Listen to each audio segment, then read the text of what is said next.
So I will speak in French because I am more à l'aise in French. Bonsoir à tous et à toutes.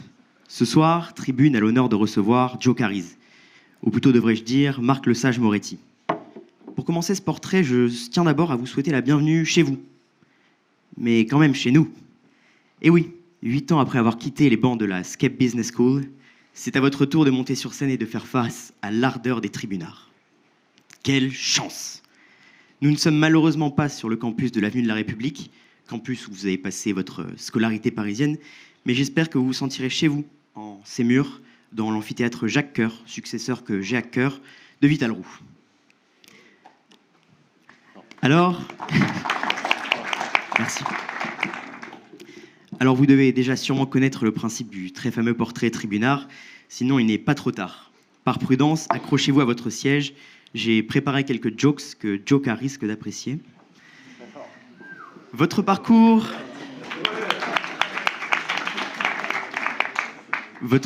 débute à Saint-Jean-de-Passy. Une pas si facile épreuve qui est la prépa. Prêt ou pas, vous foncez la tête baissée, mais gardez la tête haute face aux mathématiques. Le tryhard aura payé, puisque l'ESCP Europe vous intégrez. Pour autant, vous ne perdez pas de vue les mathématiques et votre amour des maths. Vous devenez professeur à IPSup, à faire des heures sup avec vos propres élèves et continuez à élever votre propre niveau. Arrivé à l'ESCP, c'est la désillusion. Selon vous, les professeurs sont mauvais, les cours sont ennuyeux et si faciles qu'il est même possible de les valider sans aller en cours de tout le semestre. Alors, je tiens à vous rassurer, cette époque est révolue. On l'aurait voulu, mais aujourd'hui, l'auriez voulu dans le règlement, c'est l'admin... Excusez-moi. L'auriez voulu dans le règlement, l'école a jeté son dévolu sur les absences. Plus de 3 et vous dévalidez la matière tout entière. Certains ont l'art et la matière de dévalider alors même qu'ils vont en cours. Long à la détente, je dédie cette pensée à tous nos braves percentiles génitaires.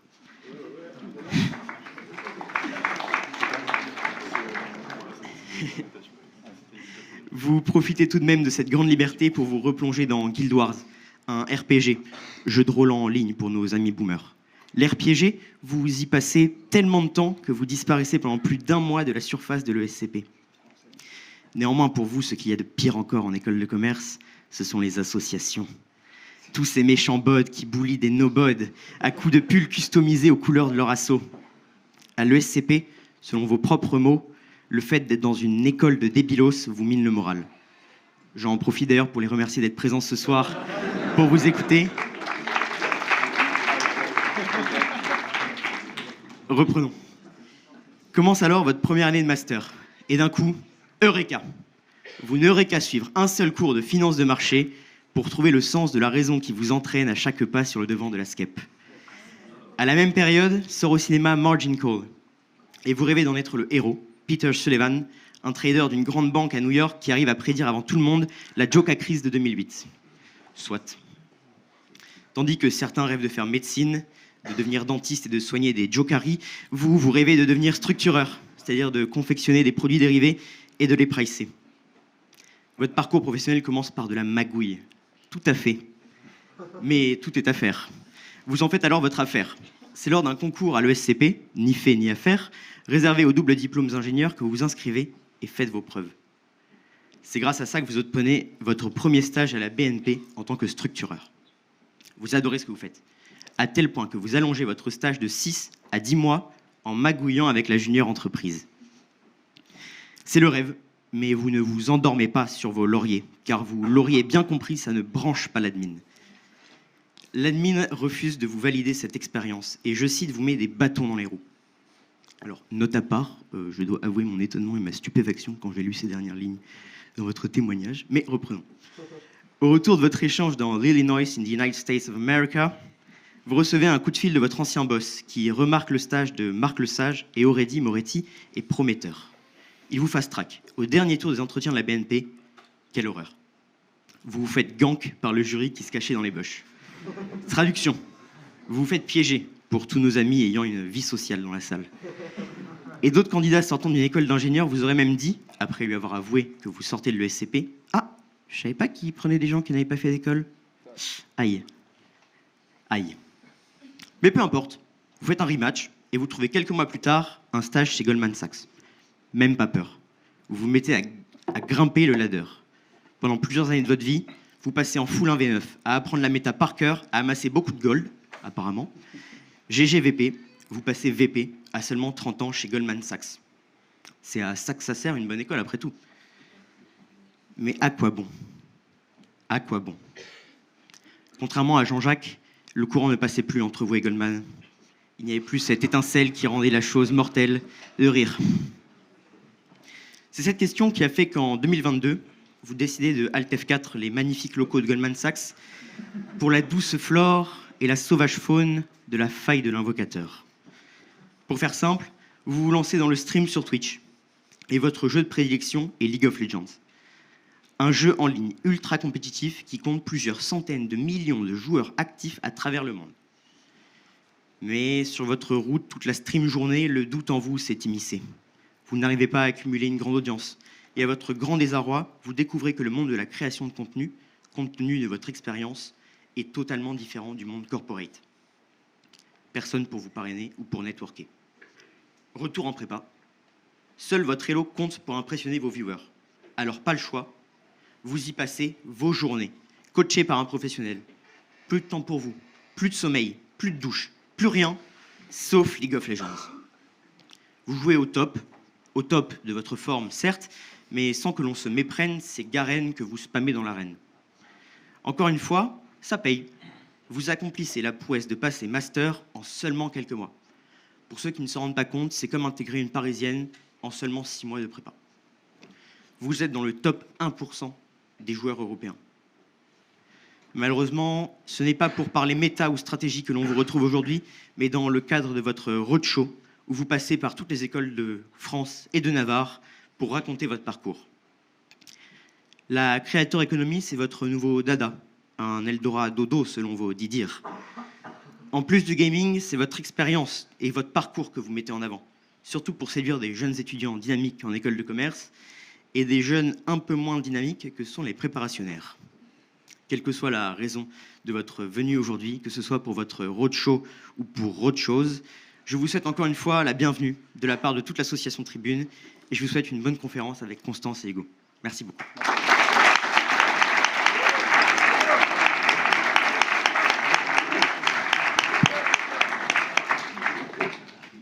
Avant de commencer notre entretien, est-ce que tu as 2-3 petites remarques par rapport à ce portrait qui vient d'être dressé? Mais il faut que j'embauche cet homme en fait. Moi je fais 25 conférences, ça me prend 1h30 de raconter toute cette histoire. Lui le fait en 5 minutes, en plus c'est marrant. Faut que tu me suives. Hein. Demain EDEC Nice, après-demain EDEC Lille. Je te book, c'était top. Franchement bravo, merci beaucoup. C'était très élogieux, je pense que la vérité est un peu en dessous, mais on va y venir, mais ça me va comme description.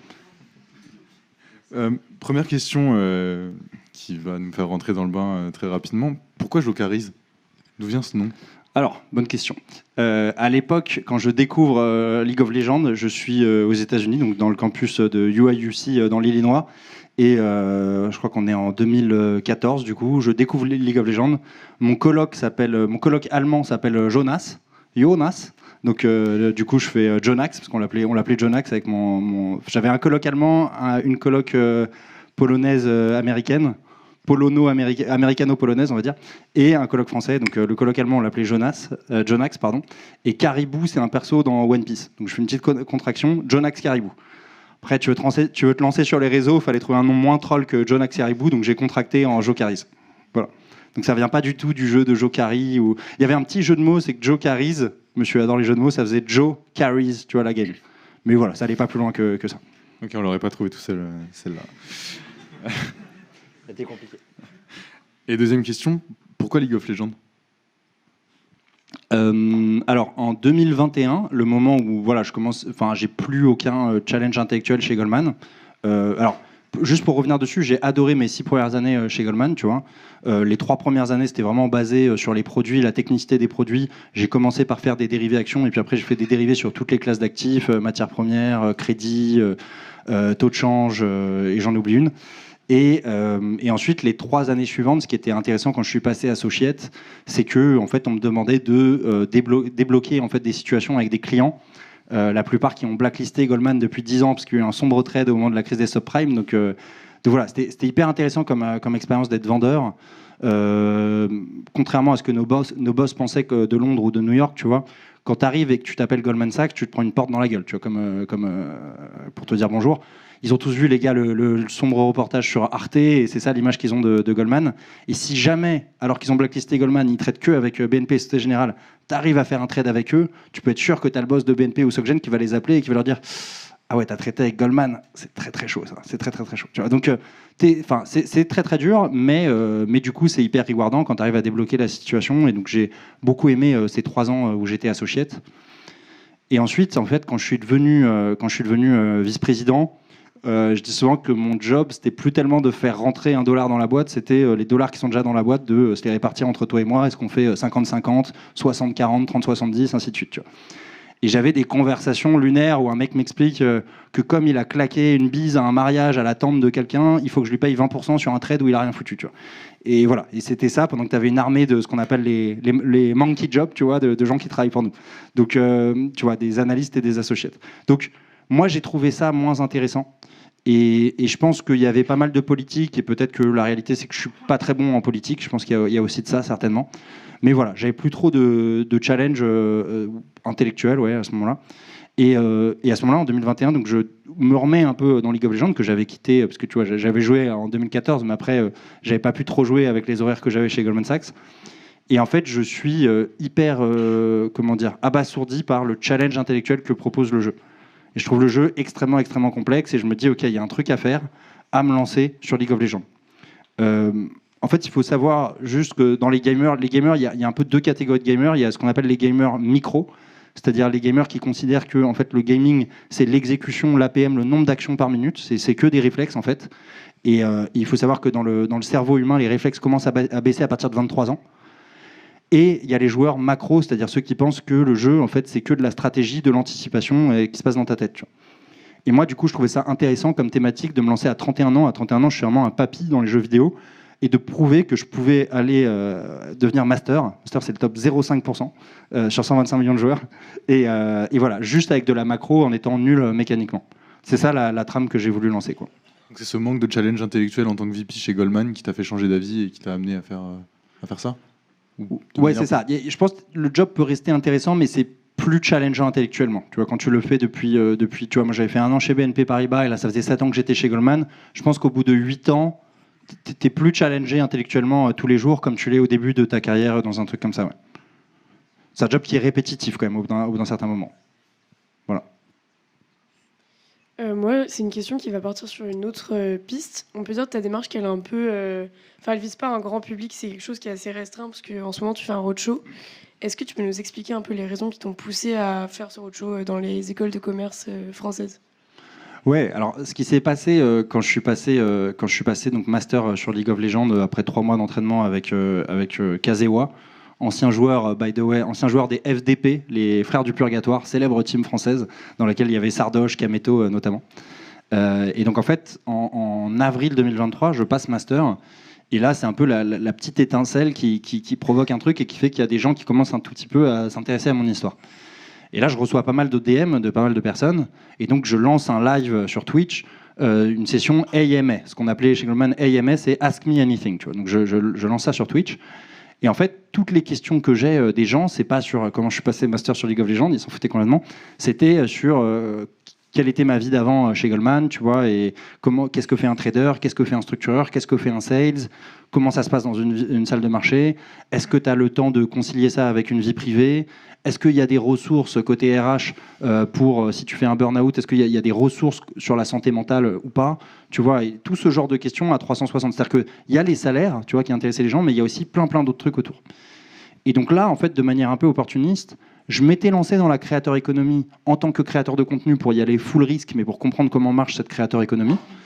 Sur le jeu vidéo, j'avais choisi le pire secteur, en fait, parce que le berceau de la créateur économie, c'est le jeu vidéo. Il faut savoir que YouTube, à la base, c'était que des jeux vidéo. Peut-être que vous êtes un peu jeune pour le savoir, mais dans les années 2000-2005, c'était que des jeux vidéo.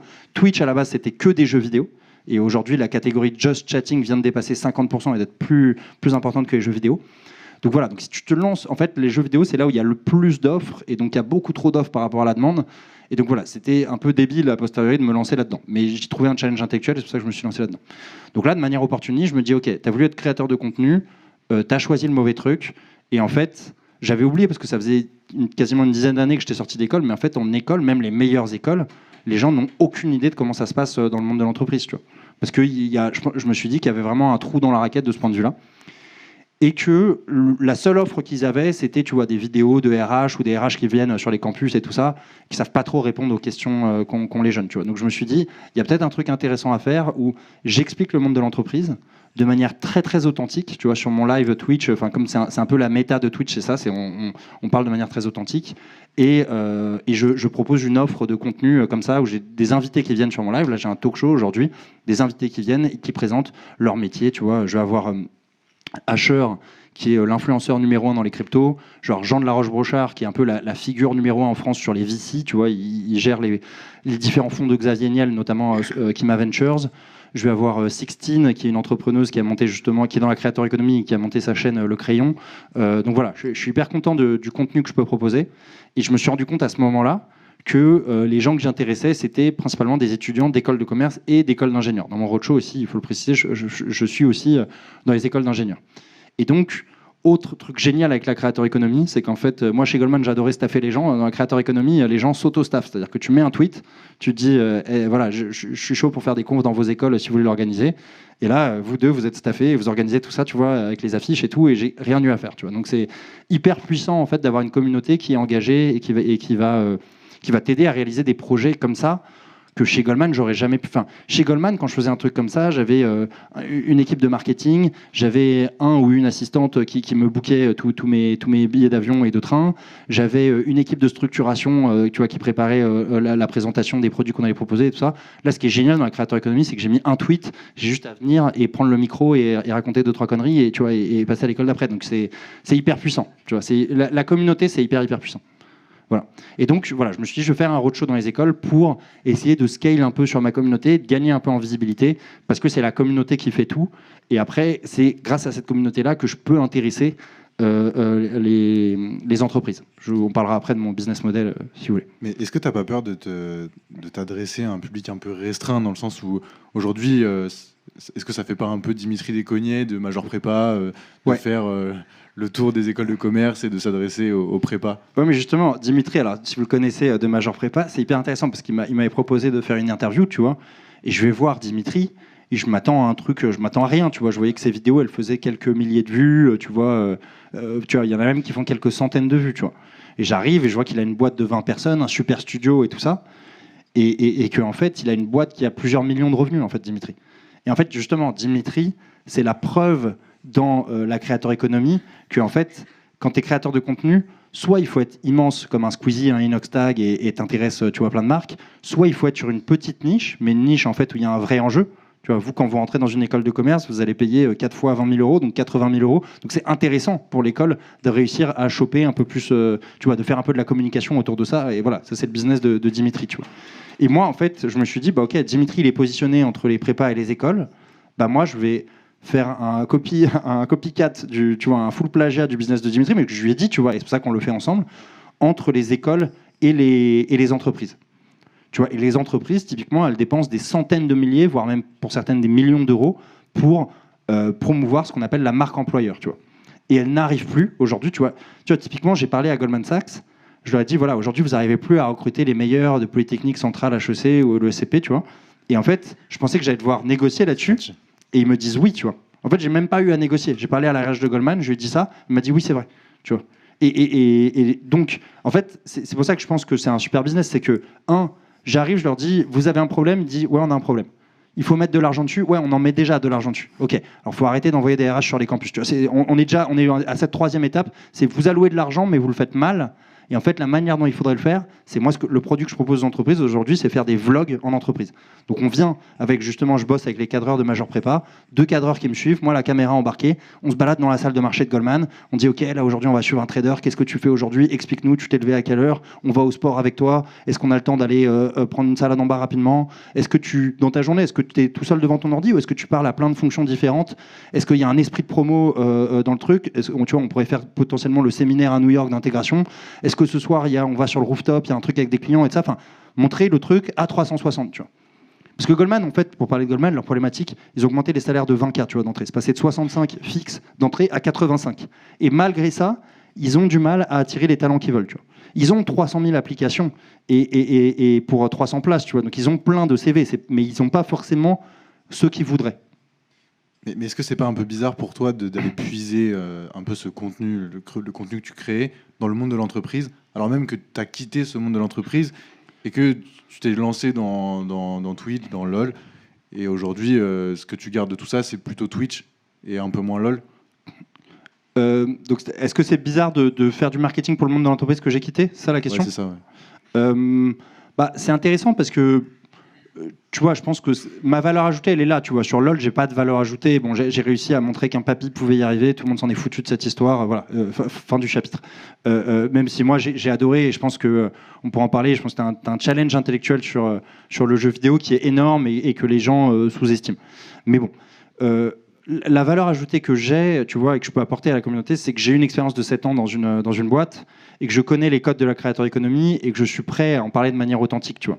Et en fait, c'est vraiment cette authenticité, je pense, qui fait ma force. Il y a des écoles, je ne les citerai pas, qui m'ont dit, on n'est pas sûr. En fait, ils m'ont dit, Jocaris, t'es sponsorisé par qui dans ton roadshow? Je leur ai dit par personne.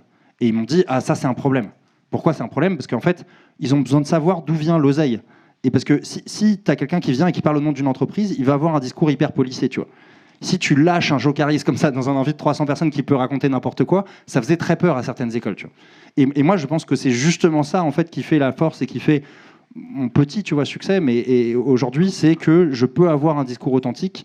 Et c'est pour ça, aujourd'hui, je n'ai signé aucun partenariat d'influencing encore, alors que j'ai eu des dizaines, je crois que même on arrive à 20 demandes aujourd'hui, de gens qui me disent, ah, est-ce que tu peux nous mettre en avant, on a une plateforme de formation pour la finance, on a telle entreprise, telle école et tout ça. C'est qu'en fait, l'influencing, c'est si puissant parce que tu engages ta crédibilité auprès d'une audience qui consomme des heures de ton contenu chaque semaine pour certains, et donc ils vont t'écouter. Mais du coup, si tu racontes des conneries et que tu leur vends n'importe quoi, tu perds toute ta crédibilité, tu vois. Donc voilà, moi je suis content justement de faire ce truc-là, tu vois, mais je veux bien le faire, mais je dis aux entreprises, par contre, on le fait de manière authentique, tu vois.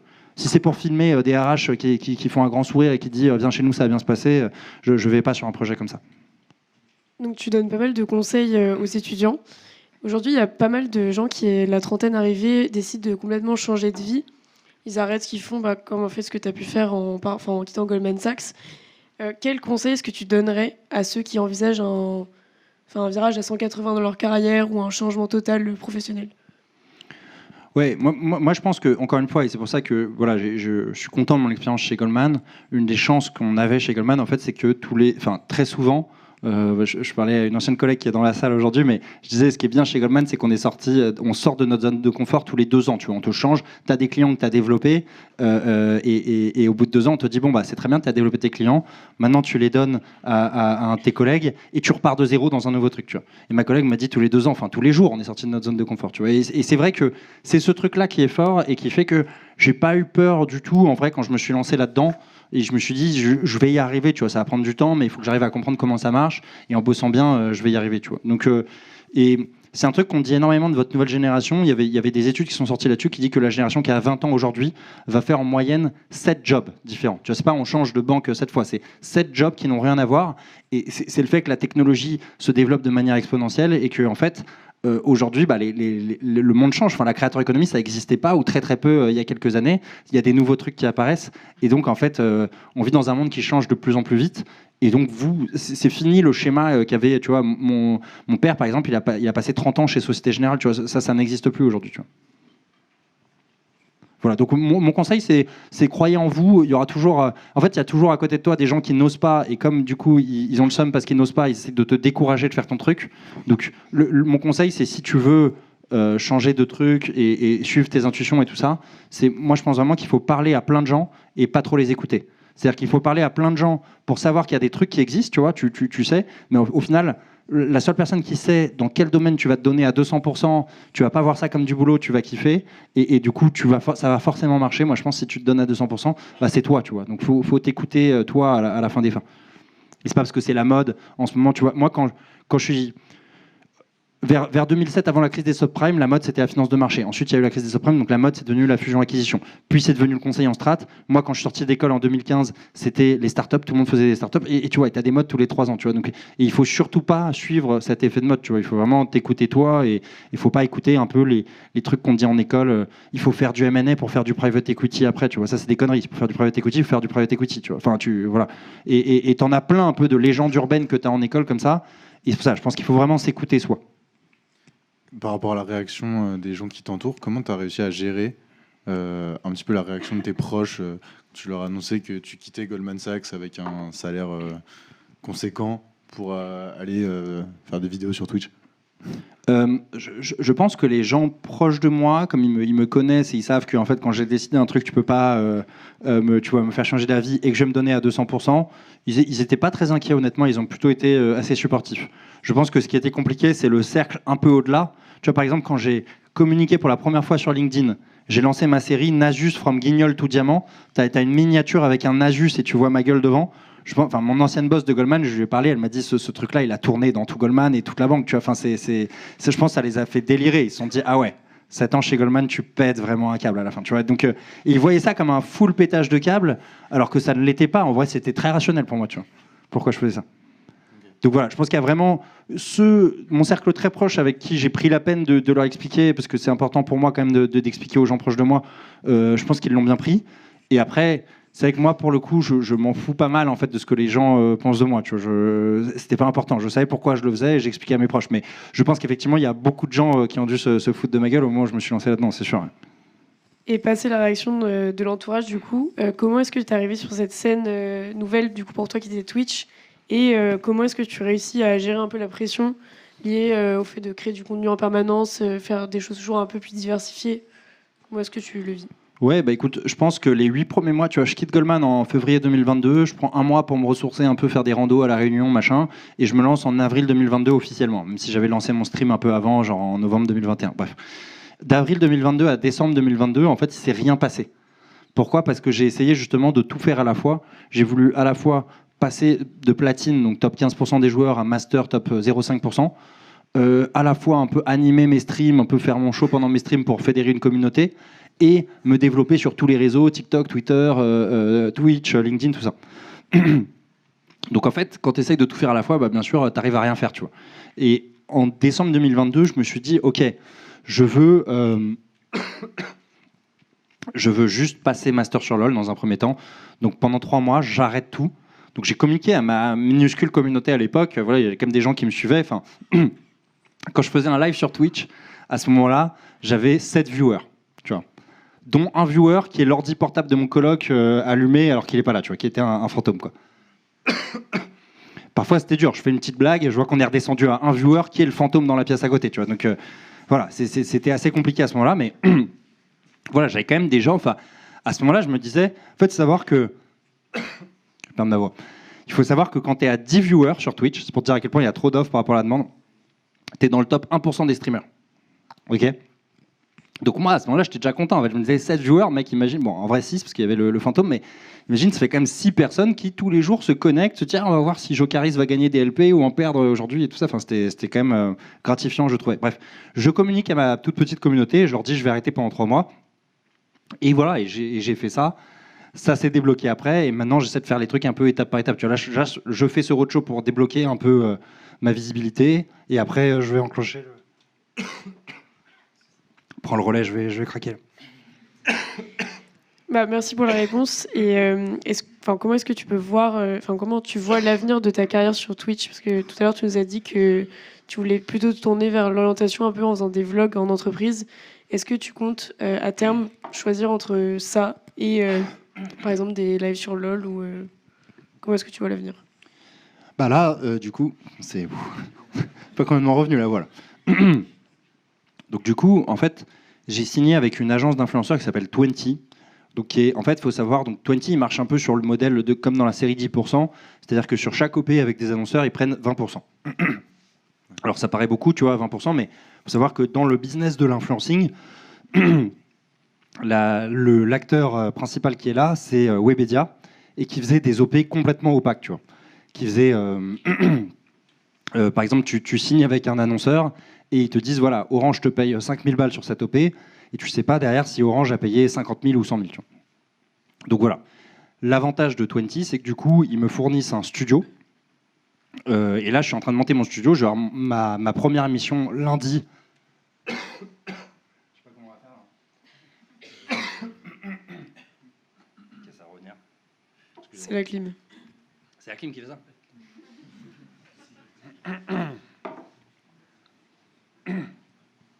Ok, c'est bon, je suis là.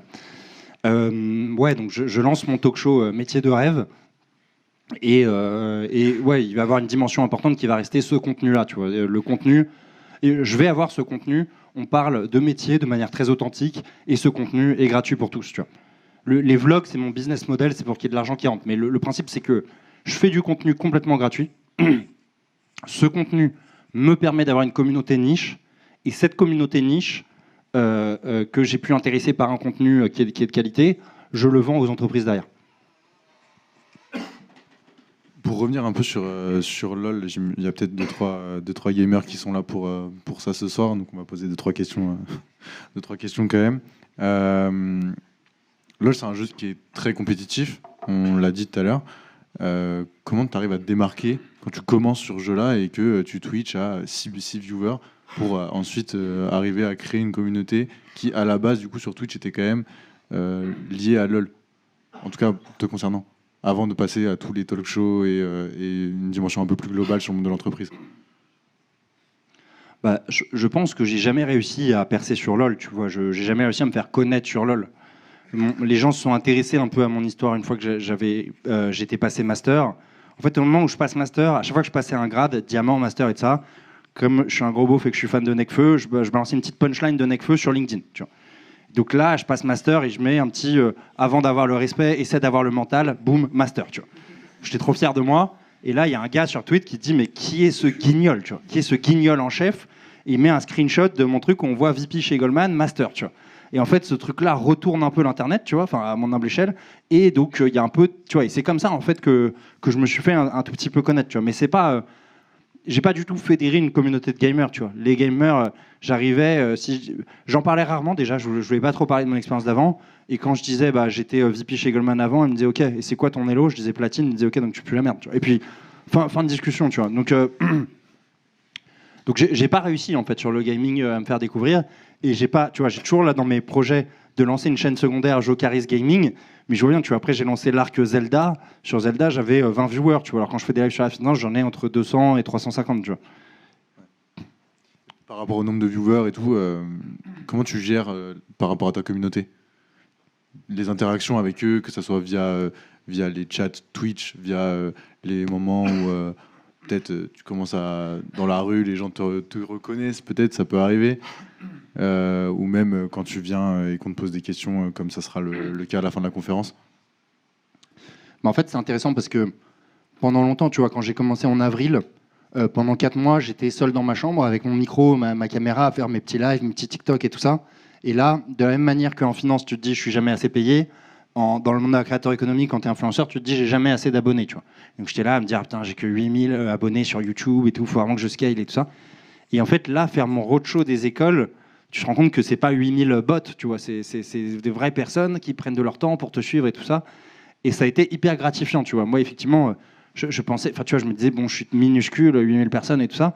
Puis j'arrive en école à l'EM, tu vois. Là, franchement, à l'EM, je déconne pas, t'as 10 ou 20 personnes qui m'ont demandé de prendre des photos avec moi et tout ça. Et je me disais, what the fuck, tu vois, j'ai l'impression que j'allais rentrer comme dans un moulin et que personne n'allait me connaître et tout ça. Donc, c'est hyper gratifiant et c'est intéressant, en fait, de te rendre compte que, justement, ces gens-là sont au moins aussi intelligents que moi, ont suivi le truc depuis le début, ont des idées pour la suite, peuvent m'aider, ont des contacts et tout ça. Et en fait, je me dis, putain, en fait, la communauté est trop puissante, tu vois. Et même si elle est petite, j'ai la chance d'avoir une communauté qui est engagée et qui est une communauté quand même, tu vois, assez intéressante à avoir. Donc non, c'est un super truc, c'est cool. Après, tu me dis, voilà, ça reste très niche, c'est dans les écoles de commerce à certains endroits.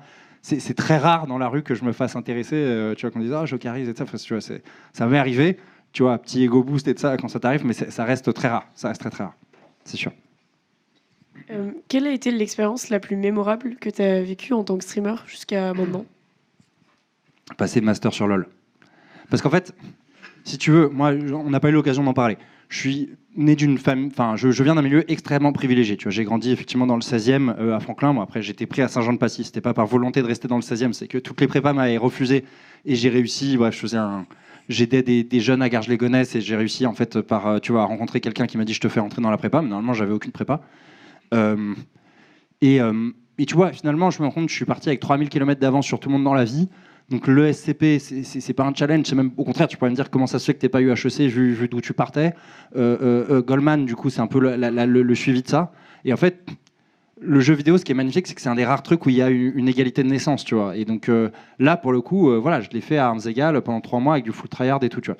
Et ce qui était cool avec mon passage master, en plus, c'est que je l'ai fait en live, tu vois. C'est-à-dire que je suis passé diamant, j'avais dit que je reprenais mes streams le 1er avril 2023, je suis passé diamant juste avant, et après, en fait, sur le déclic qui m'avait passé diamant, j'ai traversé le diamant avec 78% de win rate, j'en suis très fier, et je suis passé master en live devant ma communauté, et c'était dingue, ouais, comme expérience. C'était assez dingue. Et les vidéos, tu vois, sont toujours sur YouTube, on voit que je suis pas en duo en train de me faire booster par qui que ce soit, et ça, donc bref. C'est un truc dont je suis hyper fier, et que j'ai adoré vivre en live avec ma commu. Pour faire le lien entre le monde de la finance et le monde du gaming, on a de plus en plus les jeux vidéo qui ont une sorte d'économie virtuelle un peu complexe. Qu'est-ce que tu penses de tout ça, de toutes les microtransactions financières qui ont des fois lieu sur TikTok, sur toutes les transactions qu'il peut y avoir sur les réseaux sociaux et sur Twitch, les subs et autres? Quel avenir? Le problème de l'écosystème actuel de la creator economy, tu vois, moi actuellement je gagne à peu près entre 500 et 1000 euros sur les réseaux par mois, tu vois. Et dans mon business plan, et je pense que c'est même conservateur, je prévois de gagner 20 fois plus en influencing, tu vois.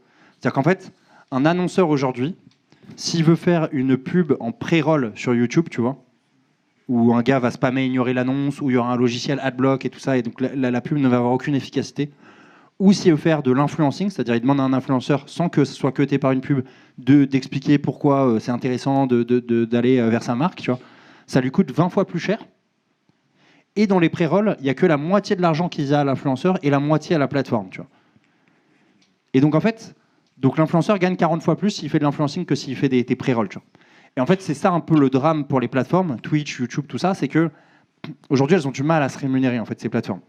Et quand, tu vois, moi, j'ai fait pour te dire, en plus, l'autre problème de la creator economy, c'est que les acteurs de la creator economy sont eux-mêmes perdus. Tu vois, moi, j'ai fait des conférences à Twitch, sur Twitch, pour te dire à quel point ils sont paumés, les mecs. Donc, j'ai fait des conférences aux vendeurs qui vendent l'espace publicitaire Twitch sur ce que c'était que Twitch, tu vois. Bref. Et donc, du coup, bon, après, il y a une raison à ça. Parce que chez Amazon, il y a eu des cost cutting de 30%. Donc, c'est des vendeurs qui n'avaient pas l'habitude de vendre cet espace publicitaire-là qui le récupèrent. Et ils sont contents d'avoir des profils comme moi à présenter à leurs clients annonceurs, tu vois, qui ne te balancent pas un voilà, sale fils de pute à chaque phrase, tu vois. Donc, tu vois, bref, je vise personne, mais voilà, ils ont d'autres catégories de streamers d'habitude, tu vois. Donc voilà. Et en fait, c'est ça, le gros challenge pour moi de la creator economy aujourd'hui, c'est qu'en fait, les plateformes se rémunèrent plus. Et moi, les Twitch, après la conf, ils me disaient, nous, on aimerait bien bouffer un peu du gâteau, tu vois. Parce que là, les influenceurs, vous gavez, et les plateformes, nous, on se gave pas trop, quoi. L'exemple type, c'est Dimi, tu vois. Dimi, il s'en fout, il fait même pas des streams et tout ça, il fait ses trucs. Il est dans la creator economy, il prend ses chèques tranquillement, et tu vois, il est même pas là à envoyer du business à Twitch, tu vois. Enfin bref, voilà. Petite digression. C'est quand même le reflet de tendance. Enfin, est-ce que toi, tu identifies ça comme le reflet de tendance sociétale un peu plus large, cet intermédiaire un peu entre le monde de la finance et le streaming, de savoir les gens qui ont une capacité de concentration de plus en plus restreinte et toutes les conséquences que ça peut avoir sur l'ensemble de la société? Oui, alors il y a des conséquences néfastes, tu vois, mais c'est la même chose dans le gaming. Tu vois, le gaming, est-ce que c'est intéressant ou pas? C'est comme tout, tu vois, il y a un juste milieu. Oui, si tu passes ta journée sur Candy Crush, c'est sûr que ça va pas développer ton cerveau de fou. Si tu fais, tu vois, des jeux qui sont un peu plus challengeants, ça peut énormément développer ton QI, tu vois. Et il y a des stats d'ailleurs là-dessus, tu vois. Pour la petite histoire, Kazewa, donc quand il était chez MCES, un centre sportif à Marseille, ils avaient plein de sportifs. Et à un moment, ils ont fait des tests de QI à tous leurs sportifs. C'était un test sur 800. Kazewa, mon coach, il avait 799 sur 800. Ils n'avaient jamais vu ça, donc ils lui ont fait refaire le test 3 fois. Il a eu 798, 799, 798. Tu vois, donc c'est prouvé aujourd'hui que certains jeux développent de fou, tu vois, et il y a des écoles qui commencent à s'intéresser à ça et qui mettent en place des tournois de jeux vidéo et tout. La creator economy, c'est la même chose. Tu as le côté abrutissant de TikTok et tout, mais tu as des super trucs, tu vois. Aujourd'hui, tu as un accès au contenu qui fait que n'importe qui, par exemple, ce que j'essaye de faire, tu vois, peut se former sur des trucs de finance de marché qui n'étaient pas du tout accessibles avant si tu parlais pas aux bonnes personnes, si tu n'avais pas les bonnes connaissances, tu vois. Moi, je le fais sur la finance de marché, mais enfin sur d'autres métiers, mais il y a plein d'autres gens qui font des initiatives top, qui donnent accès à de la connaissance à plein de personnes, tu vois. Il y a des trucs qui sont nuls et il y a du contenu de qualité, accessible à tous et gratuit pour tous, tu vois. La finance, justement, parce que tu en parles, peut être parfois perçue comme assez élitiste. Toi, tu essaies de vulgariser un peu en faisant des vlogs en entreprise ou des vidéos à propos de ça. Comment est-ce que tu penses que l'industrie pourrait aider à vulgariser sans que ce soit des personnes extérieures comme toi, par exemple, qui le fassent? Comment est-ce qu'elle pourrait la rendre accessible? En fait, le gros problème de ça, tu vois, moi j'ai un point de vue nuancé sur les banquiers, tu vois. C'est-à-dire que les gens, enfin souvent, tu vois, plus sur les réseaux, les gens ils aiment bien, ils me disent mais attends, mais t'es de droite ou t'es de gauche, on comprend pas, tu vois, ils aiment bien les extrêmes, tu vois. Et moi, en fait, mon point de vue sur les banquiers, en fait, si tu parles à un trader aujourd'hui, tu vois, qui gagne 800K par an, il va t'expliquer que s'il gagne 800K, c'est parce qu'il vaut 800K. En termes de QI qu'il a, tu vois, la difficulté de faire son taf intellectuellement, et en termes de charge de stress, tu vois, il va te dire non mais vous comprenez pas, vous n'êtes pas dans le taf, nous on a un énorme stress, c'est hyper dur ce qu'on fait. Ça.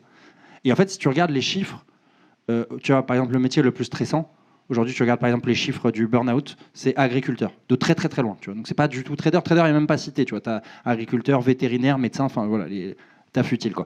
Et donc du coup, après, tu vois, donc en fait, pourquoi le trader gagne 800K ? Parce qu'on vit dans un monde capitaliste où il y a plein de transactions et lui, à chaque transaction, il prend son fils, tu vois, il prend de l'oseille. Voilà. Donc, et comme tu gagnes beaucoup d'argent, il y a plein de gens qui veulent faire ça. Donc, c'est quand même très compétitif pour y arriver, tu vois. Je dis pas, mais c'est pas compétitif au point de valoir 800K, tu vois. Ça, c'est la première chose.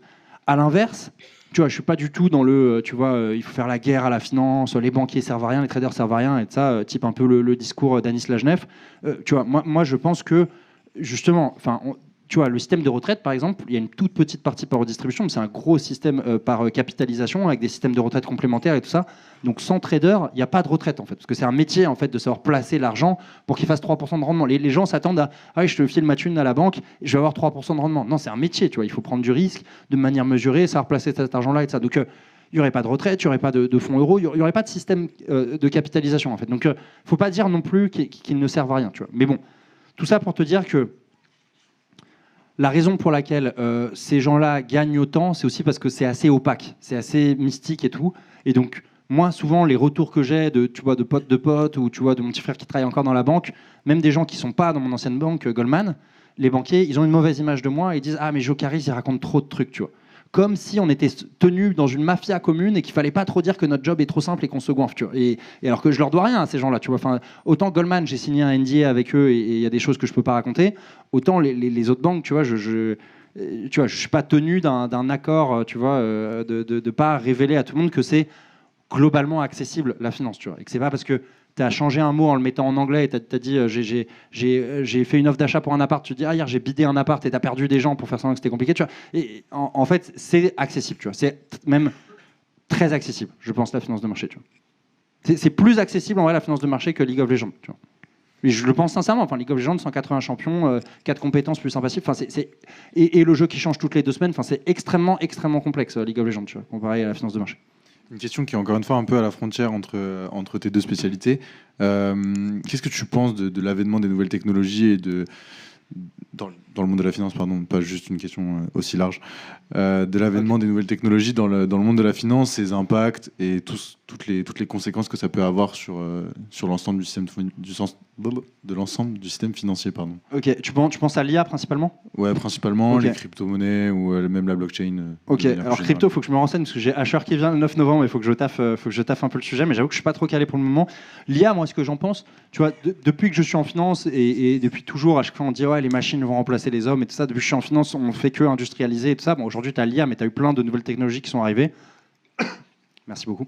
Et en fait, je pense qu'il y aura toujours de la place pour les bons. Tu vois, c'est-à-dire que en fait, aujourd'hui, en finance, même en front office, il y a pas mal, je le disais tout à l'heure, de mangy jobs, tu vois, de jobs avec faible valeur ajoutée. Et je pense que le fait qu'il y ait des machines de l'IA va remplacer ça.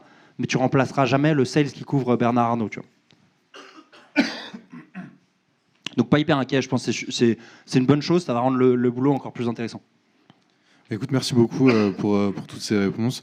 Je pense qu'on va terminer un peu rapidement l'entretien qui a fait son temps et on va venir aux questions assez rapidement. Je pense qu'il y a pas mal de questions dans la salle, étant donné que c'est un peu le but de cette conférence, de répondre à toutes vos questions. Donc n'hésitez pas, Avant pour ceux ça, qui il y ont a des questions. un Fast and Curious. Si tu Ah, connais, pardon. Oui, j'ai... le concept. Je crois comprendre. C'est Margot, donc la présidente de Tribune, qui va faire le Fast and Curious. Désolé, Margot. C'est bon. Oui. Bonsoir. Alors, bon, concept très simple, hein, mais dollar ou gold Dollar. Victor l'a dit dans son portrait, mais gold c'est la monnaie de League of Legends. Ah, ok, moi j'étais parti sur gold, le gold. Ah, pardon. Les lingots d'or. Pardon. Okay. Du coup, c'est sûr que les gold, les petits 21 gold à chaque mêlée, ils m'excitent beaucoup plus que les 21 dollars, tu vois. Ah, ok. Très bien. Marc Lesage Moretti ou Jocaris Jocaris, en fait. J'ai essayé. À chaque fois, il faut que je donne une explication ou il faut que je ferme ma gueule et que je réponde juste. Non, une petite explication. Ok, mais d'accord, bref, mais. En fait, au moment où. J'aime bien dire que j'ai parlé avec mon agent, je me la pète un peu avec ça. Mais du coup, quand j'ai parlé avec mon agent et qu'on s'est dit, OK, est-ce qu'on garde Marc Lesage Moretti, il me dit, tu vas pas arriver dans les écoles et dire, ah, c'est Jocaris et tout, c'est un nom de gamer et tout ça. Et en fait, j'ai fait ce choix et j'ai décidé ça, de garder cette patte gamer un peu et de garder Jocaris. Donc voilà, Jocaris. C'est plus rapide à dire aussi. Et c'est aussi, ouais, c'est ça. Puis comme l'explication est un peu, enfin, ça donne une bonne question d'entrée en matière aussi. Ok. Paris ou Londres? Paris, moi je pense que au moment où je suis rentré en finance, on me disait ouais, ta carrière à Paris elle va être capée parce que tu vois le hub c'est Londres et tout. Et en fait le Brexit ça a été un super truc pour Paris.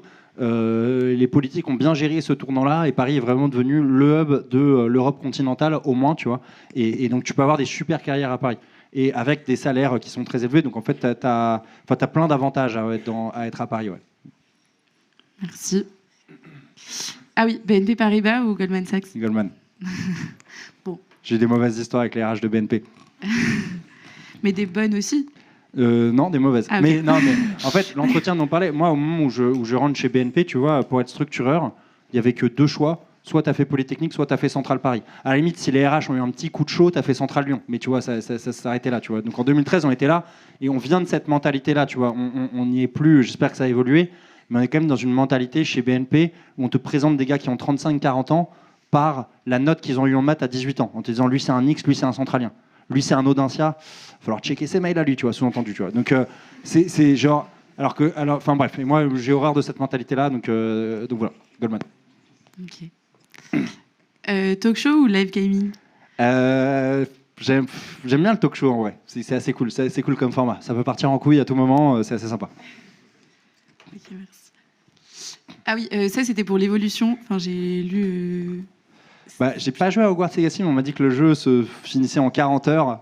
Tu vois, 40 heures pour moi, c'est une journée de gaming, tu vois. Donc non, mais Zelda, par contre, le jeu est vraiment infini. Je suis content de l'avoir terminé parce que j'allais sombrer avec ce truc-là. Mais plutôt Zelda. Zelda, j'ai trouvé incroyable le jeu. Okay. Vraiment top. Merci beaucoup. Ah oui, Master in Management ou Master sur League of Legends? Master sur League of Legends. Master in Management, tu peux le faire sans jouer, en fait. C'est comme si tu ne te connectais pas, t'étais Master sur LoL. Comme le... plus classique. Moi, j'aime beaucoup Twitch, en fait. Le côté live, il est hyper sympa. Et en fait, j'ai l'impression que ceux qui viennent sur Twitch, il faut quand même une motivation. Faut que tu vois, alors que YouTube, tu verras le replay. Twitch, je me dis vraiment, c'est le terroir de ma communauté un peu des plus fidèles. Je peux faire des trucs, je vais pas me faire clasher. Je me sens vraiment dans un terrain ultra bienveillant. Et l'interactivité et tout ça, je trouve ça hyper cool, en fait, le principe de Twitch. Ça ne marche pas, Twitch, c'est une plateforme qui ne marche pas, qui perd de l'argent, mais c'est cool. Très bien, merci beaucoup. C'était la fin de ce Fast and Curious. Et merci beaucoup pour cette conférence. Merci beaucoup.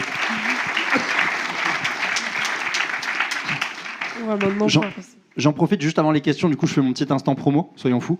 Donc voilà, moi, comme je vous l'ai dit, je fais la tournée des écoles gratuitement dans l'espoir de me dire, voilà, de gagner un peu en visibilité. Donc, si vous avez aimé la conférence, si ça vous a plu, ou si vous voulez suivre l'histoire, et puis aussi, je pense que j'ai du contenu en toute modestie qui peut vous intéresser, parce que c'est du contenu qui n'existe pas trop pour le moment, je pense. Donc voilà, Marc Le Sage Moretti sur les réseaux, enfin sur LinkedIn. Et sur LinkedIn, il y a un petit Linktree avec tous mes réseaux. C'est Jocaris, parfois un Z, parfois deux Z et tout, parce que je suis un blaireau. Mais voilà, sur tous les réseaux. Merci beaucoup.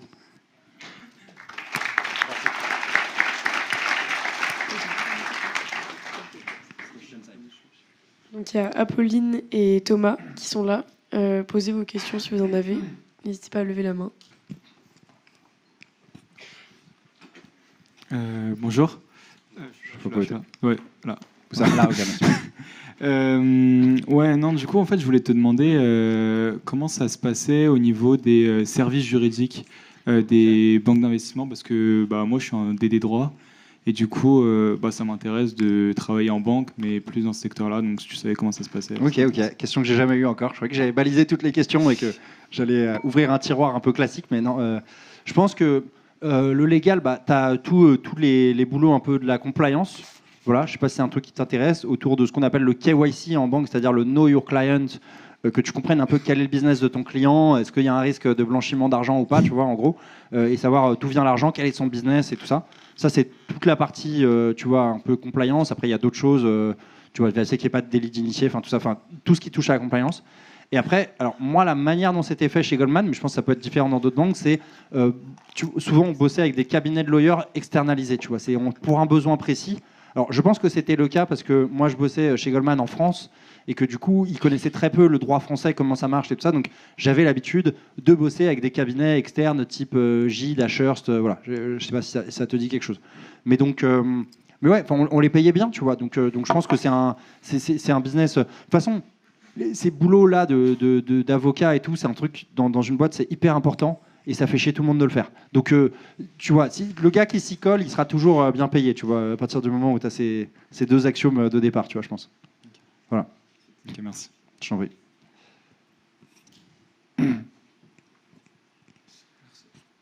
Salut, merci d'être là ce soir. Merci d'être Moi, là. ce que j'adore avec toi, le sujet que tu abordes sur la créateur économie, c'est un paradigme que j'adore. Et j'aimerais tout simplement savoir ce que tu prédis pour le futur sur la créateur économie dans les 2, 3 à 5 ans. Est-ce que ça va changer professionnellement, etc. Que ce soit en lien avec la banque, etc. Ou même de façon générale, un panorama général. Donc ça m'intéresse de fou. J'aimerais savoir. Moi, je pense, après, je suis toujours très optimiste comme garçon, mais je pense que c'est un truc qui va exploser. Tu vois, là, tout à l'heure, là, juste avant de venir à la conf, j'avais un call avec RSB, Rennes School of Business, tu vois, qui sont les premiers, un peu, à avoir joué le jeu de l'influencing et avoir fait une vidéo avec Inoxtag, je ne sais pas si vous vous rappelez, il y a 3 ans, tu vois, et que du coup, voilà, on discute, il serait intéressé à faire des trucs autour de ça, et c'est intéressant de voir maintenant comment ça s'est développé, tu vois, et comment maintenant un vlog dans une école, il y en a plein, c'est un truc classique, et je pense qu'aujourd'hui, je vous dis vlog en entreprise, alors il commence à y en avoir, et peut-être que dans 2-3 ans, ça sera la classique, tu vois. Un de mes gros projets que j'ai pour l'année prochaine, je vous l'annonce, ça y est, je ne l'ai pas encore dit, c'est je veux créer le forum français de la créateur économie et de l'influencing, avec tous les big influenceurs français, tous les gros annonceurs qui sont intéressés par le sujet, les agences Webedia, 20 & Co et tout ça. Et en fait, je me dis, si j'arrive à faire ça, alors c'est un projet de plusieurs centaines de milliers d'euros et tout ça, tu vas pour avoir des milliers de mètres carrés de stand et tout, dans un truc type le congrès, enfin, tu vois, porte-maillot, tout ça, palais des congrès. Mais si j'arrive à le faire, même sans aucun bénéfice, après, ça va m'envoyer une tonne de business, parce que en fait, tu deviens un peu la référence de la créateur économie en France. Et après, tu n'as aucun mal à bosser un peu avec les autres influenceurs et tout ça. Et c'est là-dessus où je suis content d'avoir une agence, 20, tu vois. 20, ils me disent, faire venir Inox à ton truc, c'est aucun problème pour nous. Et moi, je leur dis, faire venir les gros annonceurs, je pense que ça ne sera pas un problème. Tu vois. Donc voilà, gros projet pour l'année prochaine, et j'ai hâte de lancer ce truc-là. Est-ce que tu connais Victor Apchi, peut-être? Victor Apchi. Non, du coup, non. Intéresse-toi à lui, parce qu'il est un peu dans la même veine. Ok. Il fait sur quoi la créateur économie, oui, il est très sérieux. En 2 mots, il fait quoi? Sur les réseaux, c'est Vito Vidéo. Et lui, il a vraiment essayé au max de faire ça, développer tout ça. Ok, je vais regarder. Merci beaucoup pour le tips. Je peux y aller peut-être? Ouais, vas-y. Ouais. Salut Marc. Salut. Du coup, toi, tu as mis... je sais pas, tu me diras, mais ça fait... Du coup, tu as attendu 6 ou 7 ans avant de te lancer vraiment dans l'entrepreneuriat. Ouais. Généralement, en école de commerce, on entend souvent les gens dire oui, je vais faire 2-3 ans de, je sais pas, de M&A, des trucs comme ça, et après, je vais faire de l'entrepreneuriat. Je voulais savoir ce que tu pensais du fait de faire de l'entrepreneuriat, du coup, directement à la sortie de l'école, et du coup, ce que tu pensais de ce discours-là. Je vais attendre 2-3 ans, je vais faire de l'entrepreneuriat. Voilà. Bah, en fait, moi, je me rendais pas compte en me lançant dans l'entrepreneuriat de tous les avantages du salariat. C'est-à-dire que dans le salariat, en fait, tu bosses du lundi au vendredi et le week-end, voilà, même si tu as un peu de stress, des WhatsApp et tout, c'est pas ton problème, tu vois, si la boîte, elle marche pas. Tu as un salaire qui est hyper élevé, qu'on te paye à la fin du mois, quoi qu'il arrive. Moi, chez Goldman, j'avais 8 semaines et demie de vacances par an. Alors, bien sûr, je suis dans une boîte américaine, donc au début, je prenais 3 semaines et vers la fin, 5 semaines. Mais tout le reste va sur le compte épargne-temps et m'est payé à la sortie sur le plus gros salaire, sur mon dernier salaire. J'avais la participation aux bénéfices. On me repaye une partie du résultat net. Et tu vois, dans les banques où tu as un PNB par tête, un produit net bancaire par tête qui est très élevé, tu es souvent au maximum de la participation aux bénéfices. Tu es entre 25 et 30 K sur lequel tu payes juste CSG, CRDS. Donc ça correspond à peu près à 50 K de brut. Tu vois, donc c'est beaucoup en plus. Tu as des primes d'expatriation quand tu vas à Londres et tout ça. Tu as... qu'est-ce que j'oublie ? Tu as une retraite, tu as une assurance chômage si tu te fais virer. Enfin, tu as 1 milliard en fait, d'avantages. Donc en fait, l'entrepreneuriat, il faut bien comprendre que c'est une vision beaucoup plus capitaliste, en mode marche ou crève. C'est-à-dire que si ça marche dans l'entrepreneuriat, effectivement, tu as plein d'optimisations fiscales. Tu peux tu vois, mettre une holding et tout, payer quasiment aucune charge et te mettre relativement bien, te dire, écoutez, moi je sais que j'aurai pas de retraite dans 30 ans, donc voilà, tu vois, fuck le système de retraite, je paye aucun salaire, je me paye tout en dividende dans une holding et tu payes que 2% de charge. Tu vois. Donc, et tu te sors que le cash dont tu as besoin ou tu vas payer la flat tax de 30%. Donc c'est un système... Voilà, l'entrepreneuriat assez rewardant, tu vois, si ça marche, mais c'est risqué. Tu vois, si ça marche pas, c'est chaud, quoi. Donc, c'est une autre logique.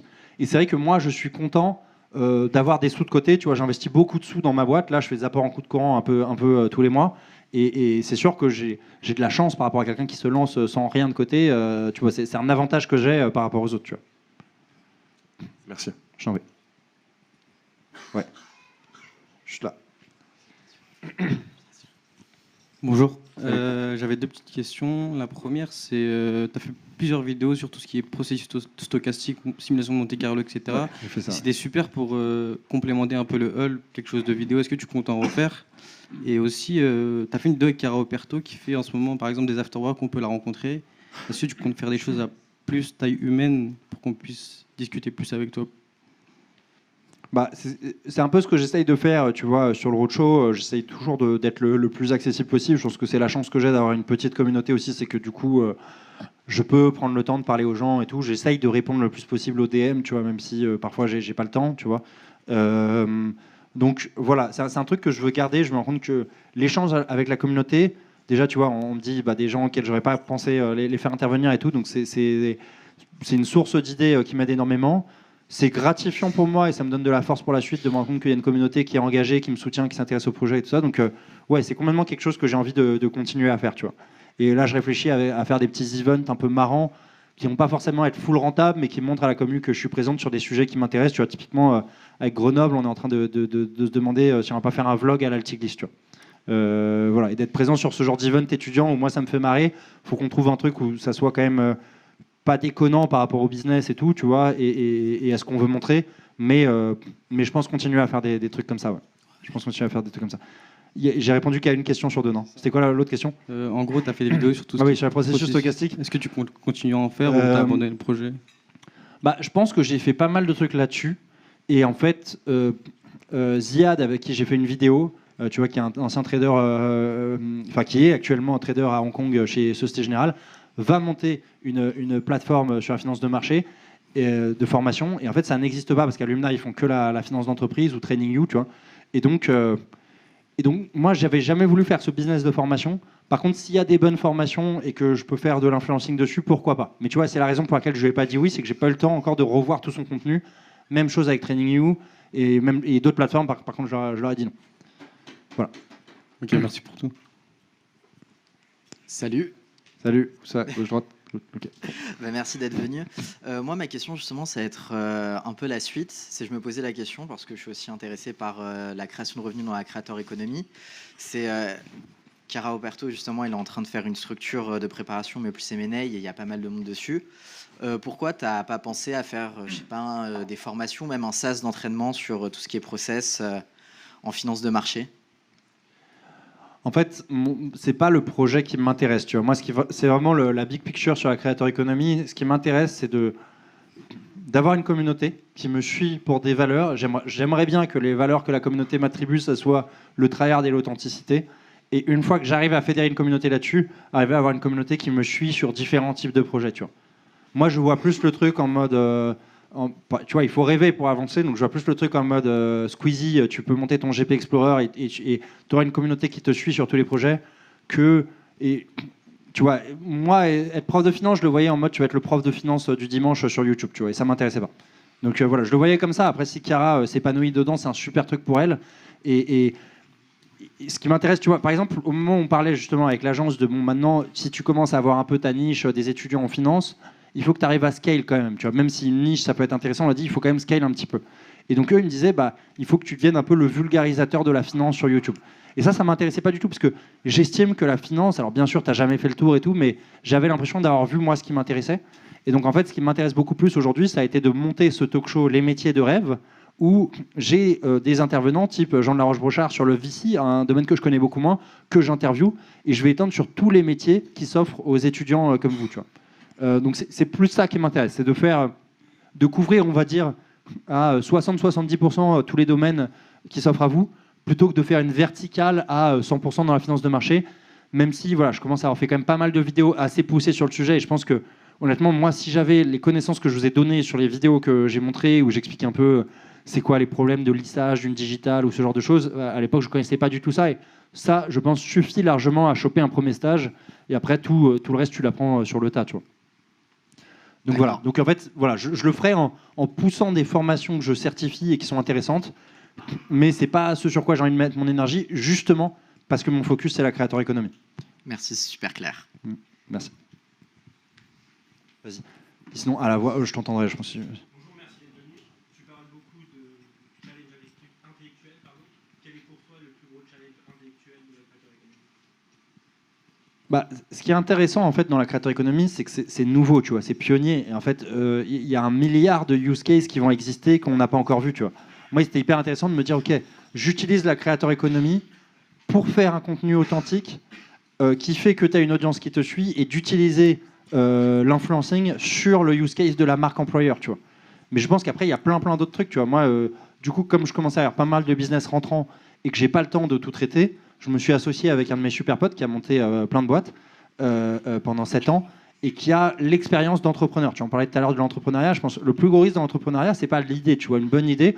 Je pense que mon idée, elle est cool. On s'en fout. Tu vois, c'est-à-dire que tu as plein de gens qui ont des bonnes idées, leur boîte va pas marcher. Et à l'inverse, tu as plein de gens qui ont des mauvaises idées qui font marcher leur boîte. Parce que le plus important, c'est l'exécution. Et c'est ça que mon pote, je lui ai filé 49% de la boîte, de la Jokeris Corporation. Et je pense que c'est un... Je pense que c'est un bon truc parce que du coup, j'ai super besoin de lui, tu vois, sur toute l'exécution du business.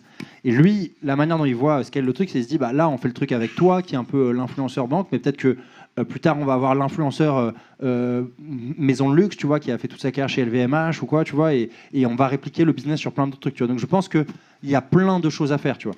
Ou le Big Forum dont je viens de parler, de faire le forum ou de business, tu vois, où tous les intervenants, tous les acteurs de la creator economy viennent, ça va être hyper intéressant. Peut-être qu'il y a plein de trucs, je me rends compte qu'il y a plein de trucs que je n'avais pas anticipés qui sont des use cases de la creator economy, quoi. Donc, le challenge intellectuel là-dedans, c'est que tu es pionnier. Alors, je ne suis pas du tout le pionnier, il y en a plein avant moi et de ça, mais je suis un des pionniers sur la creator economy et c'est ça qui m'intéresse. Et qu'il y a plein, on n'a pas du tout, tu vois, à la différence de la finance qui est une industrie très mature, là, c'est une industrie extrêmement nouvelle. Qui est possible depuis que quelques années, tu vois, via les nouvelles technologies. Et donc le challenge, il est dans intellectuel, il est dans tous les business qu'on peut faire. Ouais. Quand tu dis que tu es un des pionniers, c'est juste par curiosité, tu parles pionnier dans le monde francophone ou partout de ce que tu as pu voir? Je pense, en fait, pionnier, c'est pas le mot, parce qu'il y a des gens qui existent depuis très très longtemps, tu vois, Squeezie depuis 15 ans par exemple. C'est plus... Il il n'y a pas beaucoup de personnes, tu vois, qui ont fait, tu vois, 7 ans chez Goldman Sachs ou ce type d'entreprise, qui sont passés là-dessus et qui font du coup que de nouveaux acteurs se mettent à s'intéresser à la créateur économie, tu vois.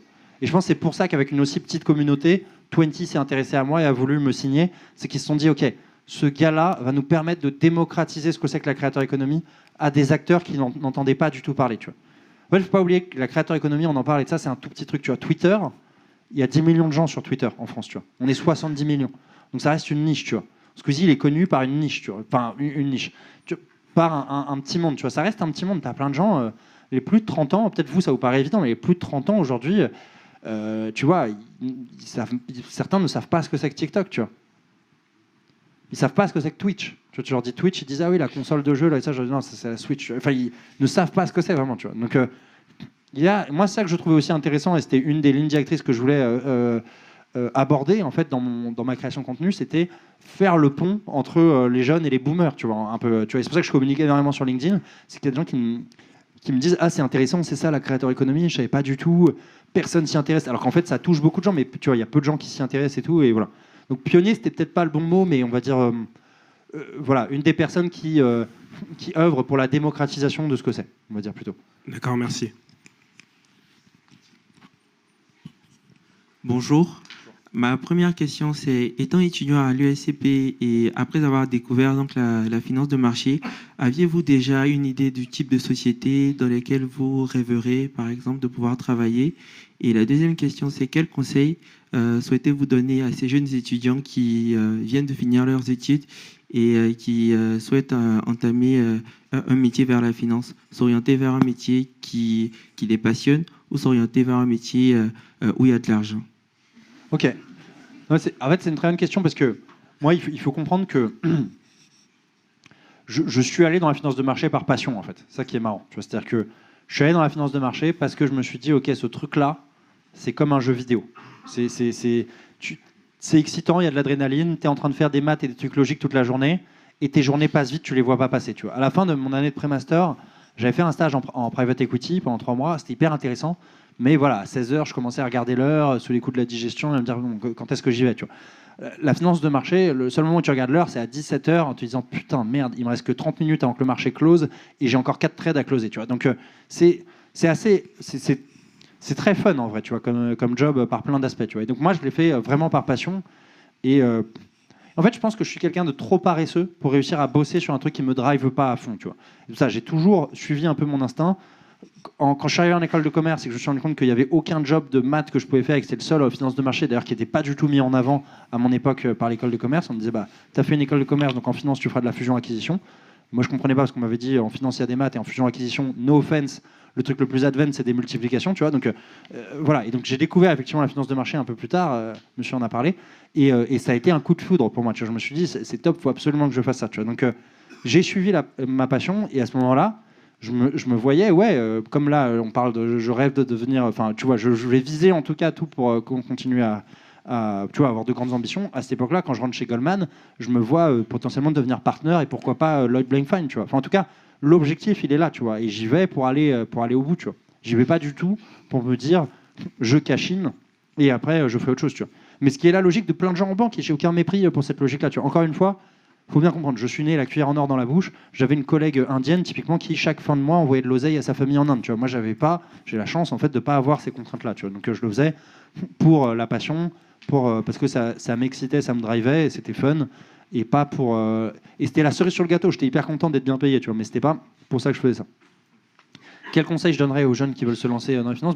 Je disais tout à l'heure, écoutez pas trop ce que les gens vous disent. Je pense qu'il y a plein de gens qui vont dire tu peux pas faire ci, tu peux pas faire ça. Au final, en fait, tu peux absolument tout faire, tu vois. Surtout là, dans votre école, il y a aucun sujet. Vous pouvez absolument faire ce que vous voulez de votre vie, tu vois. Donc voilà, donnez-vous à fond. Vous pourrez y arriver. Et un gros conseil en finance, moi, qui m'a été utile, qu'on me le donne tôt, c'était don't assume anything, tu vois. C'est-à-dire que je pense que souvent dans la finance, il y a plein de trucs et tout. Et tu dois booker des trades face à tel compte. Tu sais pas trop si tu bookes face à 1875, 1871, je sais pas quoi. Et quand tu vas parler à un opérationnel, à chaque fois sa réponse c'est putain, mais tu sais bien qu'on book face à 1875, alors qu'il te l'a jamais dit, tu vois. Mais en fait, tu préfères 1000 fois avoir ce mec qui te dit putain, mais tu sais bien qu'il faut faire ça, que tu fais une supposition par paresse intellectuelle, tu te dis, bon, ça doit être 1875 et tu le fais, que après, le mec te dit, mais attends, mais pourquoi t'as booké face à 1875 ? C'est 1871 qu'il faut faire. Si ta réponse, c'est « Ah, je croyais que », si tu dis « Je croyais que », t'es mort, tu vois. C'est terminé, tu peux arrêter ton stage maintenant. Enfin, tu vois, t'as le faire une fois, le « Je croyais que » ou « Je pensais que ». C'est en fait, t'es pas payé pour croire que, t'es payé pour... Il y a un doute, tu sais pas, tu cherches quelqu'un dans la boîte qui sait, ou au pire du cas, t'es boss, tu vois, mais où tu essaies de trouver quelqu'un. Et ça, le jour où j'ai capté ça en mode fais chier les gens, mais n'est pas la paresse intellectuelle de te dire, et c'est dur, hein, parce que parfois, il est 22h30, t'en peux plus, et tu te dis, bon, allez, on fait ça comme ça doit être comme ça, tu vois. Mais sur chaque truc, d'avoir ce challenge de dire, attends, je me pose la question, et ça, ça, c'est un truc qui fait que tu vas hyper bien performer en stage et pendant tes premières années en banque, quoi.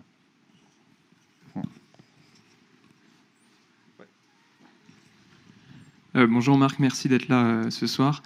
J'ai 2 petites questions. La première, c'est est-ce qu'en parlant à des collègues, tu sais s'il y a une différence entre bosser à New York et bosser à Paris en finance de marché ? Et ma deuxième question, c'est Hugo a soulevé un peu le point avec les nouvelles technologies. Moi, j'aimerais beaucoup partir en front office, donc en trader ou structureur, mais avec le développement des nouvelles technologies, est-ce que tu dirais que pour bosser chez Goldman ou Citadel, un double diplôme avec une école d'ingé, ça devient obligatoire ? Alors, première question, New York, je pense que les salaires sont quand même nettement, enfin, assez plus élevés, tu vois, significativement, c'est le mot que je cherchais, plus élevé. Parce que voilà, le coût de la vie est différent. Tu vois, encore une fois, on en parlait tout à l'heure, dans le salaire français, il y a plein de trucs qu'il n'y a pas dans un salaire new-yorkais, tu vois. Donc ouais, les salaires sont plus élevés. Je pense que c'est un mindset qui est différent en fait aux US, contrairement à ce qu'on croit. Les cadres supérieurs en France sont les plus productifs du monde. Tu vois. Donc tu travailles énormément quand tu es en France cadre supérieur, et c'est pas le cas aux US. Tu as beaucoup plus, t'as une culture où en fait tu as moins de vacances. Tu vois, tu as peut-être 2-3 semaines de vacances par an, mais tu as beaucoup plus de jours fériés. Et en vrai, même dans les top banques aux US, c'est normal de partir vers 18h. Tu vois. Ça arrive, tu vois, de partir vers 18h. Les gens sont, je pense, sont plus matures que nous là-dessus. Il ne s'agit pas de faire du tu vois, du FaceTime, tu vois, d'être là en mode en présentiel et tout. C'est voilà, tant que le business est fait, si dans ton équilibre, tu as besoin d'aller chercher ta petite fille à 18h à la crèche, ou de faire un squash avec ton pote parce que ça à 16h, parce que ça rentre dans ton équipe de vie, et après tu reviens le soir et tu bosses, les gens, ils acceptent beaucoup plus ça. Donc voilà, je pense qu'il y a une vraie différence de culture sur l'équilibre de vie, et que les salaires sont plus élevés, mais que du coup, il y a d'autres choses qui ne sont pas intégrées. Ensuite, sur ta deuxième question, en fait, c'est très difficile de répondre. Est-ce que tel diplôme te permet d'aller là ? Pourquoi ? Parce que la grosse variable qui bouge par rapport à ça, c'est le marché de l'emploi. Et en fait, le marché de l'emploi, il y a des moments comme en 2021 où les vannes sont full ouvertes, et les mecs embauchent à tire-larigot et tu n'as pas forcément besoin d'avoir des diplômes de ouf pour rentrer. Et il y a d'autres moments où tu arrives où c'est beaucoup plus fermé, et là, c'est plus compliqué. Tu vois. Donc en fait, ça va être à toi un peu au feeling de sentir et de te dire, bon, là, j'ai envoyé... Alors par contre, il faut spammer sur les candidatures, mais là, j'en ai envoyé 20, je me prends des vents dans tous les sens, et on a l'air de me dire qu'il faut un double diplôme, tu vois, avec Centrale ou quoi, ou d'ingénieur, et donc du coup, je le fais, tu vois. Et d'autres moments où ce ne sera pas nécessaire. C'est sûr que si tu veux assurer les chances, enfin, tu vois, maximiser tes chances, pardon, c'est mieux de faire un double diplôme, parce que, encore une fois, cette mentalité franco-française que je déteste, voilà, il y a des cons partout, malheureusement, et donc du coup, t'es jamais en risque d'avoir un mec qui te poursuit avec la note que tu as eue en maths à 18 ans toute ta vie, tu vois. Donc, si tu veux assurer, c'est sûr que le double diplôme avec une école d'ingénieur, là, t'es sûr, peut-être ça te prend 1 ou 2 ans de plus, mais là, vraiment, enfin, tu vois, tous les métiers, même trader chez Citadel, qui est tu as peut-être un des trucs les plus prestigieux qui existent, s'ouvre à toi, je pense, tu vois. Je t'en prie.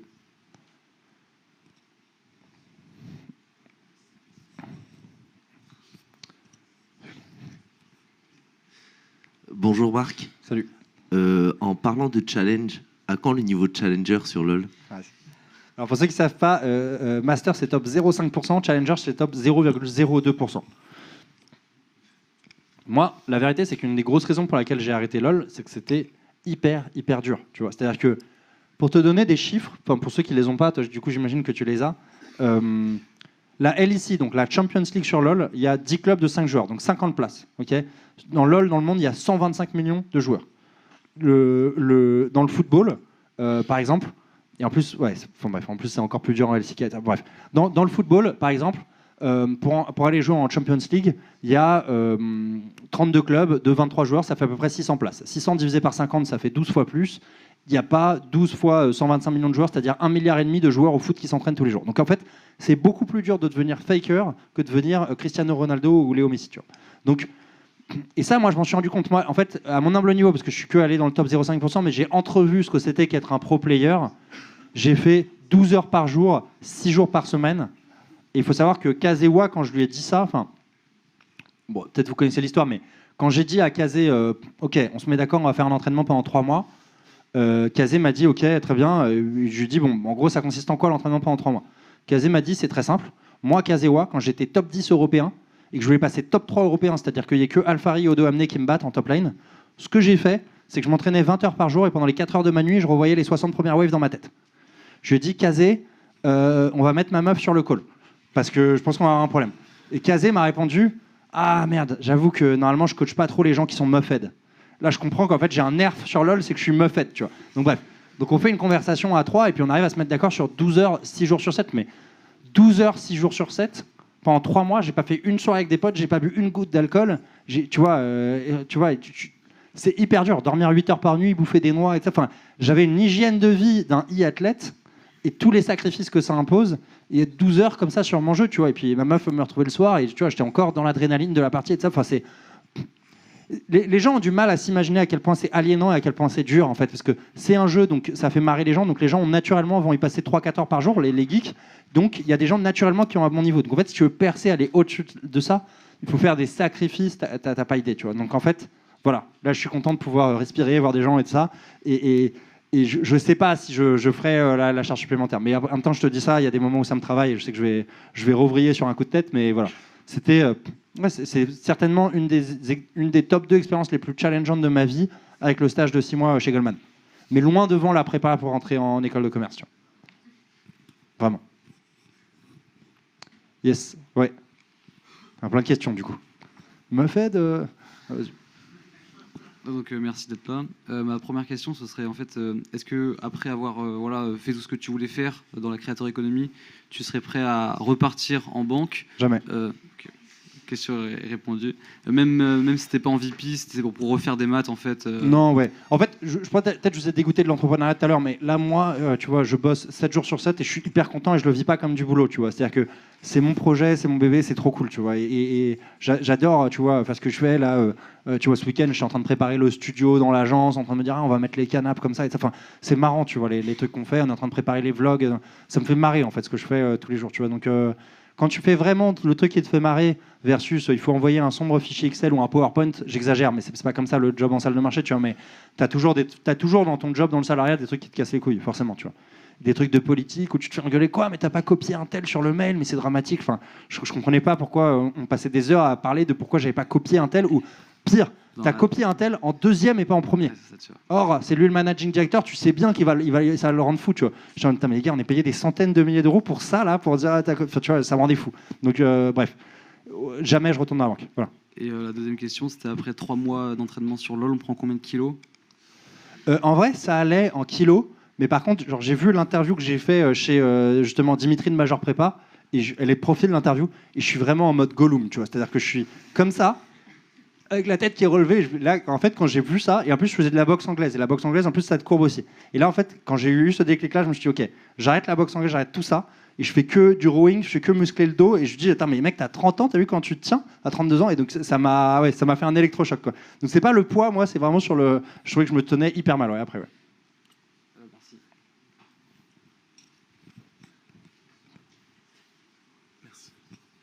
Salut Marc, merci d'être là. Je me demandais, qu'est-ce que tu en penses du fait qu'en école, plutôt en école, on te pousse vraiment vers les top structures, le fait d'aller chez Goldman, tout ça, d'aller toujours plus haut et d'aller chercher toujours la meilleure organisation possible. Qu'est-ce que tu en penses? Et plutôt par rapport aux petites structures, le fait que peut-être tu es plus au contact, tu vas peut-être plus être dans l'opérationnel, comme tu disais, tu avais ce truc de « Ah, tu faisais plus les maths que tu faisais au début » et peut-être que t'en aurais fait si t'étais dans d'autres structures. Et qu'est-ce que t'en penses du fait que ce genre de structure soit délaissée au profit de entre guillemets meilleurs? En vrai, alors juste sur Goldman, je pense vraiment que Goldman c'est une bonne boîte, tu vois. Et je le dis, tu vois, dans mon NDA que j'ai signé avec Goldman, il n'y a pas écrit dis-nous que c'est une bonne boîte et ça, c'est pas le cas, tu vois. Ils ont plein de défauts, mais je pense que c'est une bonne boîte dans le sens où Ça vraiment, déjà, il y a une diversité de fou. Donc on est là, tu vois. Moi, N+2, tu vois, il avait été boxeur semi-pro, tu vois, c'était un croate boxeur semi-pro, tu vois, donc il réfléchit pas du tout de la même manière que toi. On avait une tradeuse qui était championne olympique de hockey sur gazon, donc c'est hyper cool en fait d'être avec des profils qui sont très différents, qui te challenge sur des trucs où tu t'y attendais pas, versus des réunions dans une banque française où on a tous fait la même école, on arrive dans la réunion, tout le monde est d'accord, tu vois. Donc en vrai, c'est une super boîte et j'ai appris plein de trucs. Et chez Goldman, il y a vraiment cette logique entrepreneuriale, tu vois, genre en mode, t'as ton business, il y a un autre mec qui fait du business. Tu as envie de faire un nouveau business avec lui, tu vas le voir et tu te dis bon, il y a ce business qui rentre, est-ce que ça t'intéresse si on le fait 70 pour moi, 30 pour toi?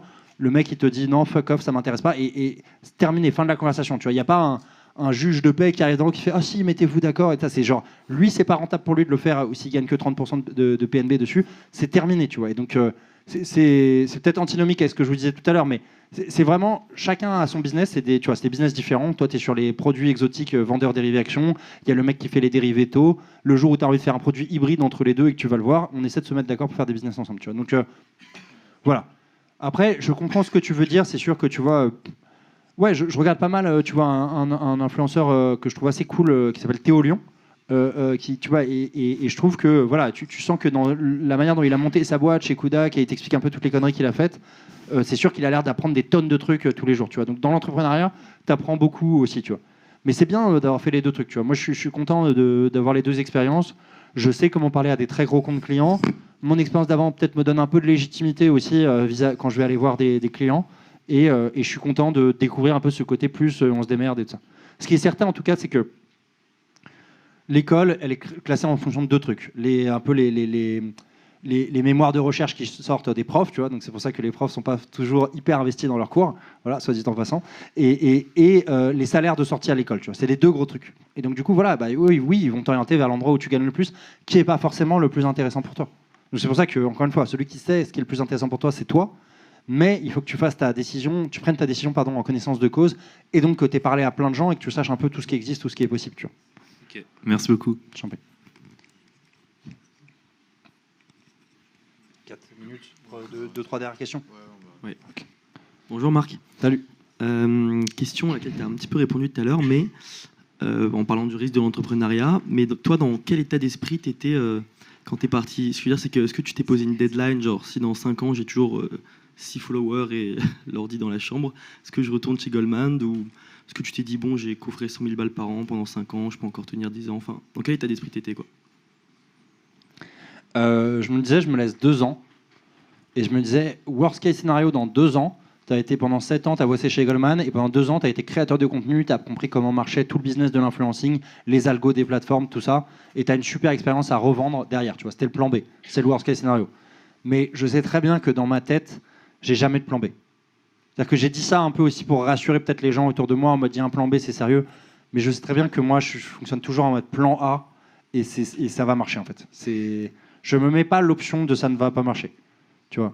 Donc j'ai commencé sur les jeux vidéo, après je me suis rendu compte, ok, peut-être soyons opportunistes, passons sur autre chose, tu vois. C'est pas, quand je te dis ça a marché, ça veut pas dire que je fais toujours la même chose comme un débile, tu vois. Faut aussi être à l'écoute d'un peu ce qui se passe, comment tu peux remoduler ton truc, tu vois. Donc, et c'est normal, tu vois. Tous les entrepreneurs, ils te disent aujourd'hui, moi les entrepreneurs à qui je parle, ils me disent franchement 1 an et demi pour trouver un peu ton truc, et je pense que ça va encore évoluer. Ils me disent c'est assez rapide, tu vois. Dans l'entrepreneuriat, toujours ça change, tu vois. Donc voilà. Donc mon état d'esprit à ce moment-là, c'était de me dire, je me donne 2 ans. Et parce que j'avais fait un peu mes prévisionnels, un peu de cash flow, et je pouvais assumer les 2 ans. Mais je sais qu'au fond de moi, je me voyais pas revenir dans le salariat, et je me voyais vraiment faire mon truc à moi à ce moment-là et y aller full risque. Parce qu'encore une fois, voilà, j'avais de la chance, j'avais bien gagné ma vie pendant 7 ans, j'avais pas de parents à charge, d'enfants à charge, de copines à charge ou quoi, et je pouvais être très égoïste et penser qu'à moi à ce moment-là. Tu vois. Ok, merci. Ouais. Bon cours de circonstances quand même. Bien passé. On va prendre une dernière question et après on arrêtera. Et après il y a un petit truc en off après où on prend des questions, ou après on se fait la bise et chacun. Ouais, bah là tu continues à Ok. parler. Je voulais savoir s'il y avait un petit buffet à gratter ou quoi, non Normalement, le buffet n'est pas fait pour tout le monde. On a sélectionné quelques personnes qui. Ah ok. Bon, bah, on parlera un peu dehors, quoi. Voilà. On parlera dehors avant. Ok.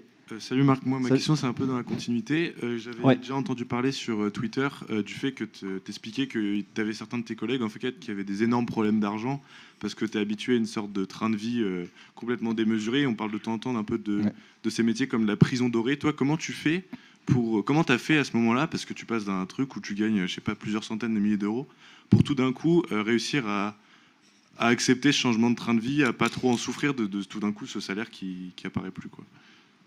En fait, moi, la chance que j'ai eue, c'est que j'ai jamais trop élevé mon train de vie. Tu vois. Je me souviens que ça choquait mes collègues quand. En fait, j'abaissais mon train de vie sur mes potes pour pouvoir faire des vacances avec eux. Tu vois. Et c'était pas l'inverse. Je sais pas en mode. Alors que j'ai des collègues qui étaient en mode. Par exemple, j'ai un collègue, le fameux subprime sur pattes là. Quand il faisait son EVG, il disait mon EVG c'est à Vegas.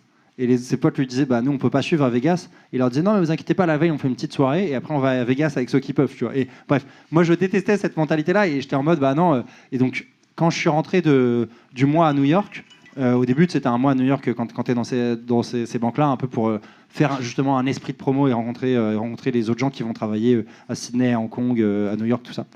Et en fait, là, je me suis fait une semaine de rando avec un pote où on a juste loué une caisse sur place, pris une tente et payé un carton de bouffe qu'on a mis dans l'avion avec que des boîtes de conserve et de la bouffe lyophilisée, tu vois. Et on a fait notre truc comme ça en mode route et on se baignait, on se foutait à poil dans une source qu'on trouvait et tout ça, machin, tu vois. Quand j'ai raconté ça à mes collègues en rentrant de Goldman, ils ont halluciné. Ils m'ont dit, mec, mais on te paye. Enfin, qu'est-ce que tu fous, tu vois. Et en fait, moi, j'ai toujours adoré ça, en fait, la rando, les trucs simples et tout ça. Et donc, voilà, j'ai pas non plus, tu vois, j'ai pas senti en vrai le changement de niveau de vie, tu vois.